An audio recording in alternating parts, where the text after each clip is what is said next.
আপনি জেনে শুনে আপনার আদরের সোনামণিকে বিষ খাওয়াচ্ছেন না তো? কেমন বিষ? এই যে কত সুন্দর চকোলেট, এগুলা চকোলেট নামের বিষ।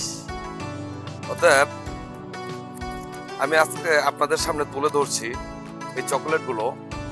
এর মধ্যে রয়েছে রং, চিনি আর কিছু কেমিক্যাল। এর একটা চকোলেটের দাম 30 টাকা। অতএব এই 30 টাকা দিয়ে চকোলেট নামের বিষ না খাইয়ে আপনি আপনার বাচ্চাকে বাজার থেকে ফল কিনে এনে খাওয়ান। এই চকোলেটগুলো খাওয়ালে সরাসরি কিডনিতে এফেক্ট করবে। আমি আপনাদেরকে বলবো আদরের সোনামণিকে এসব ধরনের চকোলেট না খাওয়ানোর জন্য। আপনি চকোলেট খাওয়াবেন, আপনার বাচ্চা ধীরে ধীরে অসুস্থ হয়ে যাবে, সেটা আপনি নিজেও টের পাবেন না। এই ভিডিওটা সবার মধ্যে শেয়ার করে ছড়িয়ে দিন। ধন্যবাদ।